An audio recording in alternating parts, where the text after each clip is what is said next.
So Dennis Spurling was talking about Divesters, and so the chick had on a Confederate face mask, but he was saying she was pretty, so I don't know if she had taken it off or he was just saying that based on the rest of her facial structure. To me, she wasn't nothing to talk, to write a letter home about, but whatever.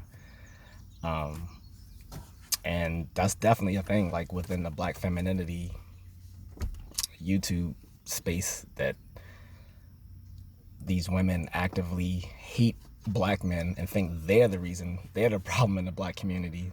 Talking about, going to jail and this and that and all that sort of stuff. Even though the Black community is not a patriarchy by far, like it's always run by Big Mama and that dumb shit, but whatever. And not only that, I mean, I don't care if they like white men or whatever, but they actively like seek out like white supremacist type guys or white cops that like to fuck with Black men, stuff like that. So basically what you're saying is that I'm gonna call it, but I think it's funny because it was this thing I saw on Instagram where a bunch of Black dudes, they were talking about how in the Black community, like when you try to stop a parent, particularly a Black female parent, from like hitting you, they go around and tell everybody that you beat them up and shit like that. Like the kid? Yeah, like say if your mom was trying to like beat you or something, if you like blocked a hit or something. What you did I mean, but the thing is, they like the mom. You will not hit me anymore. But then they lie to your family like, oh, he hit me and did all like. It happened to me. I'll put it like that. It happened to me, and so I knew where they're coming from. I'm not commenting like, yeah, it's sad how Black women will even lie on their own children, on their own sons, about things. And then it was crazy. Because everybody was talking about their experience, like, yeah, I stopped my mom from hitting me, and she told somebody, the whole fast slammed her through the table and all this other. I think every son at some point gives their mother the signal that they're too old to be getting beat. Yeah, and we do. Like, you're not going to hit me anymore. Like by the time you're like 13, 14, like, whatever, you're not hit me. That's not going to happen. But it's crazy because once I said that, then I get, the typical shame, who hurt you, you're gay, you hate women, oh, you're bitter. Unless this happened to you, you are bitter. And it was crazy because dudes were like, yo, he probably he's not lying about it. Like, these people are telling lie, like literally saying, y'all's all saying, yeah, my mom lied on me. And I'm simply reinforcing that, yes, these men are literally telling stories of Black women lying on them about assault. And y'all just saying because I called it out, I'm wrong. To tie that into your comment about the Black women seeking out, white police officers and all that. So basically what you're saying is you don't love your son. Because that's going to happen is, you're going to do that to random Black men, but your son is a Black man, your dad's a Black man, your uncle's a Black man, your brother's a Black man. So... Yeah, but I don't want to get into the same fallacy they do. Well, your mama Black. So. No, I'm not. I understand. I'm not trying to make that claim. But even if we took it away from the whole your mama Black thing, cool. Let's say you get with a white supremacist, cool. That's fine and dandy. What you think your kid's gonna be? So, I mean, how far does that logic really go? Is it gonna go? Well, no one claimed that it was a rational viewpoint, but it seems like it's a reaction to, well, I guess to a couple of things. Either to the fact that they can't find Black men that fit their unrealistic expectations, or I mean, they just are into white men and they need to find an excuse to. I mean, look, if you want to go date white men, date white men. As far as the whole Black men being in jail thing, that's already been debunked. We're the fastest population leaving prison. Well, again, a lot of these people are like immune to facts and statistics, obviously. Pretty much. Like, I even got into it with a family member today over the Buffalo thing, which it was horrible, yeah, but I just disagree with his viewpoint that America, well, let me say this. Yes, America we got some racist shit here. We absolutely do. I just disagreed with his rationale that America is training everyone to hate black people, and anytime something in the country goes bad, they just point to black people. I'm like, nah, that's not true. I don't agree with that. I'm like, I disagree with that. He has a point, because like we got to deal with a lot of stigma when we go overseas because of people's only views of Black America is from television. That's true, but he's saying like within the confines of the U.S. So we all know, like the guy in Buffalo, I don't know his name. His whole reason for his shooting was because he was afraid that white people were being replaced and blah blah blah.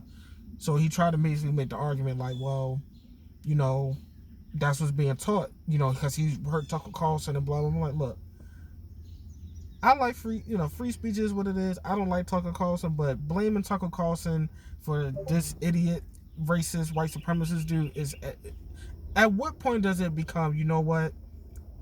We just need to start calling terrorist organizations what they are. And the fact that there is a network of white supremacists who operate across the country, and they're like, we can't blame that on Tucker Carlson. We have to call white supremacy where it is. And I know this is kind of off tangent, but I'm tying it back into the whole Divesters group. If they feel that strongly, I say go, baby girl, go buy you a hood, get you a tiki torch. But no, the dangerous thing is if they're within your community, you don't know if they're a danger to black men. And that's true, and that's the sad part. And so that gets into why I've fully like embraced the Save Yourselves Black Men movement, because I'm through with the black community. For the most part, I think it's toxic as fuck. I think most people in the black community need therapy, and like a lot of black families are fucked up. Like you were just pointing out, your experiences, and I think I've talked about mine on video a few times. But yeah, I had similar conversations with my father a few weeks ago. He's a boomer, so he's fully entrenched into his positions and just says dumb shit. And the funny thing is they'll always say dumb shit and then expect you not to call them out on it if it's wrong. Like, we're driving through a shopping center and he's like, oh, these restaurants are all closed because young people don't want to work anymore. They all want to be social media influencers. I'm like, no. The fact that they don't want to work for a restaurant where they can't even afford to pay for a meal there themselves speaks volumes. It does. Like, no one wants to work $7.25 an hour, and you can't even meet your minimal basic needs with that. Like, you have to work 2 or 3 jobs to do so. That's not even a tank of gas. That's barely a tank of gas. Right. And I was like, save me that boomer bullshit, because a minimum wage back then was actually subsistent to like a cost of living. He was like, well, a minimum wage was never meant to be. I was like, nah, save that bullshit, because a minimum wage was actually supposed to be that. That's how the concept was defined. It was supposed to be a living wage. I see that too. Yeah. I want to say that. It didn't divorce itself from the inflation and cost of living until the 70s through a lot of policies and deregulation and stuff like that. But up until the 70s, the minimum wage rose with inflation.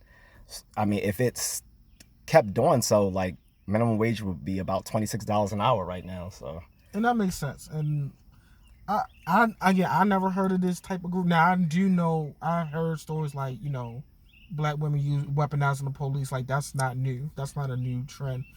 But when you're talking in the context of what you're saying, like, there's like an organized group of black women who are like. So I won't say that they're not like an organization. They're just like a loose network of folks. Just sort of like SYSBM. Like, they're like just a bunch of people who. It's a group. I'm just saying it's not a formal organized organization.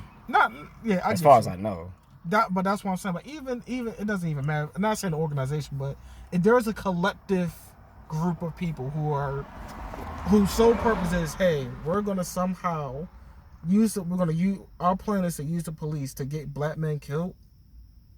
Yeah, Yeah, and so these are the same people that made fun of Kevin Samuels dying, and so like I fully embraced SYSBM because I saw Dennis Spurling, which was one of Kevin's closest friends, doing it, because he was like, well, Kevin was one of the last people who was trying to push the whole black relationship thing. He's like, I disagree with Kevin. He said, I just don't think it's gonna work. And he said after his death, I see people just like basically shitting on him when he was the one trying to save relationships. So he's like, he said, I'm telling black men it's already too late. Just save yourself. He's like, travel, go overseas. Like his whole thing, he loves like Afro Latino women, so he be having all these videos with the big boot. Oh yeah, I seen it. Butt shaking Dominicans. But his thing is mostly he rather them be of African descent. But yeah, so yeah, he said that. He said, well, because I left a comment on his thing where I said, that's cool. I said, I'm not into black chicks myself, but I was like, that's cool. I was like, my main thing is people should just travel. I said, not even just to find women. I was like, black men who can should just travel just to get a better perspective on life that you can't get just from living in the U.S. A lot of people never even leave their city, much less their state. Yeah. And like, but yeah, like even when I went to Jamaica, dude, it was. He spoke on Jamaica. He was saying if you want to get like better black women, he said don't go to Jamaica. They're too Americanized. He's like they're just as bad as American black women. I ain't paying that no mind because that wasn't my purpose for going to Jamaica, and that wasn't my purpose. I'm just saying I liked going because I wanted to leave the country. That was always my plan, and I always wanted to visit the diaspora, and Jamaica's right there. But it was a nice time. Now as far as the comment of Americanized Caribbean women. That can happen in Trinidad. That can happen in Haiti. That can happen in the Bahamas. His thing is Afro Latinas stem from more of a Latin tradition, so they're more feminine, submissive, whatever you want to call it. They're more cooperative women. They're more cooperative women. They're raised to be wives. They're not raised to be boss bitches and stuff like that. So speaking on this topic. I had an interesting conversation with a white woman, no less. And we were talking about the whole family structure and, within the black community. She was talking about No, we were. Because I'm not white. So she tells me things that happen in white households. I'm like, oh, it lends a different perspective, So she made an interesting point. She was like, well, if you think like, from the time of, we just say Juneteenth. She referred to like, once slavery was officially ended, was already done, and from that point on, black families never had a chance to create some type of household structure per se, whether it's patriarchy or matriarchy. We never had a chance to solidify that. I'm paraphrasing what she was saying, of course. But her point was, we were talking about how, the patriarchy and all that. She's like, and I told her, like, black people never had a patriarchy because black men never had the power to oppress anybody. And she was like, you're right, and she pointed out how, white people in general in the U.S. had hundreds of years to perform a patriarchy where a true patriarchy where, women were like less than or subservient.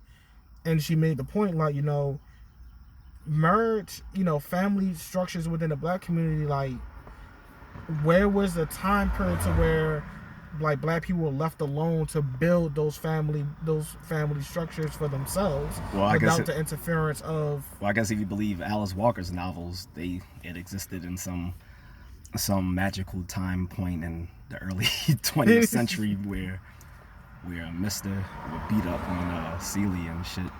But and you know what? And the crazy thing is, like I said, me and her talk a lot, and again, it gets a different perspective because she doesn't date white men. She dates mostly black men, like literally specifically black men. I would say like specifically black men. That's all she's really dated. And we were talking. She's like, I've had black men who mistreated me, but I'm not gonna say that's all black men are bad. But she also told me, the black men, she did talk to her about why they, how black women were mean to them. Like, and she even sees it, which is crazy to have a white woman say, hey, I hear how, black women say, they want a man who's sensitive and loving, who buys flowers and all that other mussy shit. But at the same time, wants Galactavius to run up to, to do a drive-by. And she even said herself, like, that doesn't make sense. Like, you're trying to, like, She said like verbatim, basically, black women are trying to build a man by taking a piece of this and a piece of this and a piece of this, and it doesn't work. Either you get, the nice things with the nice or the corny guy, whatever. They don't seem get the thug. Well, like Kevin and others have pointed out, like they don't seem to realize there's trade-offs. Like there's no perfect person, and there's no like perfect like situation. Like there's always trade-offs. Like they might know that if they didn't watch those Arabesque BET. I got 1 subscriber, people. Yeah, I agree with that. And she's reasonable. Like she said, hey, I had bad experiences, but she don't just label all black men bad because she's had a couple of bad experiences with some. Like, yeah, and she's like I said, she was cool. And like I said, the reason I do talk to her because to make sure that I'm not crazy about some shit. And black women are cruel. Like, I left a comment on another like black manospheres. She even said black channel. women are mean, and that's the crazy part. Like a white woman say, "Yo, black women are mean." Like even from like so I left a comment, and it's on a guy's channel, and this black chick just popped up out of nowhere. So I was saying, I said for me, I said I'm simply not attracted to black women, so I prefer such and such. I was like, but I don't knock black women or whatever. And so some chick was like, well, I can see that because I don't know if she looked at my channel, so she actually got to look at my face or whatever. But she was like, she's like, well, yeah, I can see that because I can see you not being that attractive to black women. I was like, no, I ain't let that slide. I was like, nah, hold up. I said, first of all, say them black women Jedi mind tricks for the weak-minded, bitch. Because 1, I'm happily married, and 2, I actively chose, to stop dating black women. It's not because they didn't find me attractive. I've never had a problem dating black women. Like the last black girlfriend I had was darker than me. So, and I've dated the whole range from like French vanilla to chocolate deluxe, caramel with the but no, like I've never had a problem with black women. It was just something that happened over time. Like I just saw them more as like, they seem more like family to me than someone I would want to date. So that was my thing, but it wasn't because I couldn't find them. So it was like, where is she getting that shit from? I never said they hate me, that's why I don't like them. Like I mean, that tends to be the default when you say I don't date black women. That's always like the default. Like remember the comment from the chick on the Kevin Samuels fan group where I said similar, and the girl was like, well, that's worse than saying that you don't like us because of our personalities. I was like, how, bitch? Like, oh, I didn't say that part, but I was when you saw the comments, I was really nice to her. I was like, well, how do you think that? I was like, I don't have a problem with black women. I was like, they're still my friends, my family, etc. I said, I just choose not to date them because I'm not physically attracted to them, but that's a personal choice. I was like, I don't see how that's a knock. She went on to say, well, because brothers like you, such and such, like not wanting us that feels like an insult. Which I guess she was trying to say, like, I guess I was someone that they would want, but that's kind of opposite from what the other comment was saying. And it's weird, and it's so fucking weird. So me in the same way when we were talking, she brought up the whole what's the quarterback name? Cam Newton. No, not him. No, he's not not him. The simp. Which one? The simp that married. He married Future's baby mother. Whatever his name is. Yeah, Russell Wilson. So she brought up that, and she was like, they get a lot of hate and because I don't know why. I'm like, wait, because I get he's corny, but he just seems like a nice guy. I'm like, true. Hold on. The dislike for Russell Wilson isn't because he's corny. And I'm trying to figure out who is it that doesn't like him. Is it the women that don't like him, or is it the men? Because she was saying because it seemed like it was coming from both at different times at one point. I don't know, but first she was saying like men. She didn't say which. She just said they get a lot of hate because they're together. And I told her, look, I don't dislike his choice. Look, Russell Wilson can marry who he want to marry. My issue was if Russell Wilson was not the quarterback for whatever team he plays for, no one would care. No one would care. Like, he wouldn't have got a woman like Sierra. And a lot of people say, well, how you know? Because we see it every day. We live it. You don't pick the dude that studied and went to college, who wears Hawaiian shirts and white soccer dad shoes. You don't pick that guy. Yeah, I'm sorry. If I told a chick I can demonstrate to her Gödel's incompleteness theorem, she's not about to get down on her knees and suck my dick. Like, right. I mean, I would like that. Be like, and see, bitch, this is why you cannot say that all math is provable from logic. No, that doesn't happen. But if I say, yeah, I scored 40 touchdowns last year, bitch. Yeah, right. But that was my point to it. It's not so much as who Russell Wilson is as a person. It's so much as what it represented. The same trope of, black men who studied or are learned and made themselves productive members of society. We don't get first dibs on these women. We had to get them when they're leftovers. And I did tell her, he got Future's leftovers. And she's like, she got slightly like, whoa, that's messed up. We all got baggage. I'm like, wait, I'm not saying we all don't have problems. And that was, I had to explain to her, I'm not saying we all don't have our issues. And it makes it worse when she's a female celebrity, because everyone she's already been with, because it's already there. It makes it worse to me, because exactly. That was someone that fucking what's his name slept with her. Bow Wow. I'm like, yeah, she looked like his older sister when they were dating. But it's not even that. But I also further explained to her, well, look, typically what you see in the black community is, you'll have me. I use myself as an example in this. You'll have me who, is about to get their master's, about to graduate. I'm about to graduate my master's, and I'm about to start working on my doctorate right after. I did what I was supposed to do. I did the things the right way. I don't got no kids running around. I made great money. I have a great career going, and if I wanted to date somebody, I gotta date her and her kids, and I'm not trying, and I shouldn't have to do that. That shouldn't be my only options. And if I date out, then I get called a sellout.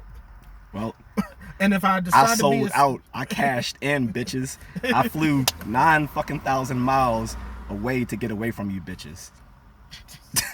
So let me wrap this up. This is a longer format than I usually do. I just wanted to try it out. I wanted to talk about the SYSBM, Save Yourself Black Men, a little bit. I'm gonna leave a link to Dennis Spurling in the description about it, so that people know more about what I'm talking about. And I might do another video on it. So this is just a longer format than usual, because I just wanted to get into that, because I've been seeing a bunch of videos about that stuff, and the Divesters stuff is just crazy as shit.